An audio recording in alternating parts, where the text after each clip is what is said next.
Election day is here. Californians will vote on a new governor, along with congressional members based on new district maps. We're tracking the polls from all across the region today. Thanks for joining us at noon. I'm Lisa Gonzalez. More than 23 million ballots have been sent out across California for this election, and as of right now, just 18% have been returned. That means it's going to be a very busy day for election officials. This morning, we spoke with Secretary of State Dr. Shirley Weber about how these numbers compare to last year and years past. You know, it's pretty much similar to it in a lot of ways, but this is such a unique election. It's hard to predict whether or not this is going to be the standard or not. There's so many people who are still trying to deal with the ballot and the size of the ballot and making sure that they're making the right decisions. I can't tell you how many friends I have who are still wrestling with who am I going to vote for as so-and-so, as so-and-so. So it's really a challenging ballot, but folks are even in my office are slowly but surely getting their ballots in because they're still wrestling with a couple of questions. A lot of options, a lot of people to choose from. If you have a problem while casting your ballot, go to the state hotline for any answer that you need. It's open right now and available to anyone in the state of California. We have a team of reporters who are covering elections across our region throughout the day. KCRA 3's Mike DeSales in Sacramento County with a look at one of the busier vote centers in the downtown area. I am inside the California Museum, this one of the busier vote centers in downtown Sacramento because it is so close to those people working downtown. A lot of people dropping off ballots here this morning, some even voting in person. I've been covering elections in California for 28 years. A big question I always wonder to myself is, are you taking part in this election or are you sitting on the sidelines and not voting? I was so interested, I took a look at voter turnout for primary elections involving the race for governor in Sacramento County over the last half century. Now, the last governor's primary we had in 2022, overall voter turnout in Sacramento County just below 40%. You have to go all the way back to 1982 to find the last time more than half of registered voters in Sacramento County voted in the governor's primary. You got to go further back to 1978 when it was over 60% voter turnout. And then check that out. You got to go 56 years ago in 1970. That was the last time more than 70%, almost 3 out of every 4 voters participated in a primary election involving the governor's race. Now, if those numbers are motivating you to want to vote, well, keep in mind, in California, there's a built-in safety net if you forgot to register, and that is you can walk into a vote center, register to vote, and vote and have your vote counted in this election as long as you meet the eligibility requirements. So if you forgot to register, that's not an excuse. You can walk in today and register and vote in this primary election involving that race for governor. At the California Museum in downtown Sacramento, Mike DeSales, KCRA 3 News.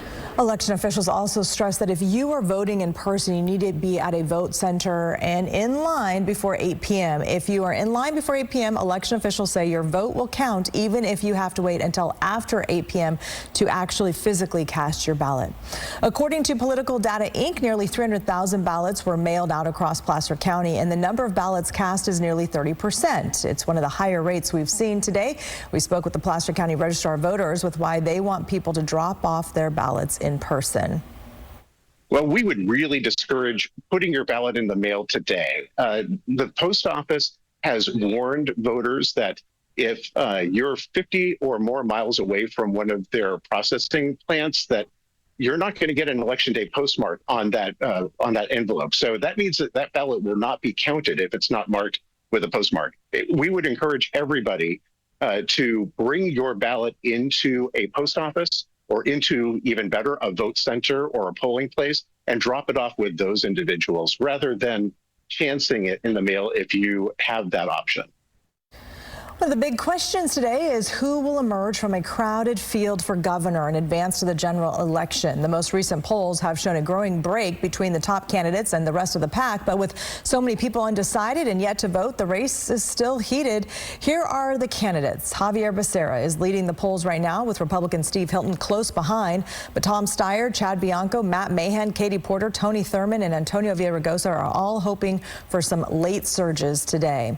California voters are not only deciding on the next governor, they'll also vote on congressional members, and this goes around. It's all based on our new district maps. Again, this is the first time we're doing this. These were redrawn under Prop 50.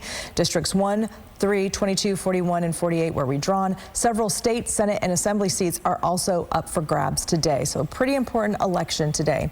In San Joaquin County, voters in Lodi are at the center of the Prop 50 shakeup. They're now divided into 3 different districts, as you see on the map here, 7, 8, and 9. The city's mayor says they will now have to deal with 3 different members of Congress to get federal help or services. 2 local congressional races are drawing national attention, but not because they would shift the balance of Congress in power. They are standing out because they are a showdown between the Democrats' old guard and new generation. You've certainly seen the ads for the U.S. House Districts 4 race. Mike Thompson has represented the area that was the North Bay and Solano and Yolo counties, but now extends into parts of Sacramento, Sutter, Yuba, and Placer counties. He is facing a heated battle from Eric Jones, a former Bay Area venture capitalist who lives in Napa.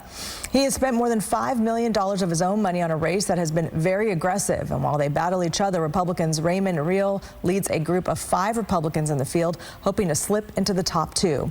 The newly redrawn Congressional District 7 includes Elk Grove, El Dorado Hills, and Placerville, along with parts of South Sacramento and Lodi, as you see on the map. Doris Matsui took over the seat from her late husband in 2005. She's trying to hold off a challenge from Sacramento City Council member Mai Vang. There are 2 other Democrats and 2 Republicans in the race. However, none have spent anywhere near the money on the campaign Matsui and Vang have spent so far. We're helping you get ready for tonight. Just scan the QR code on your screen to check out the KCRA 3 voter guide. We've got special election coverage tonight beginning at 8 p.m. until 11:30. Our team of reporters will have live results and reaction from campaign parties across the state. We'll also have analysis and context from Republican and Democratic strategists all in studio. Our program lineup will look a little different tonight. We'll be on air as normal for the news at 4, 5, 6, and 7.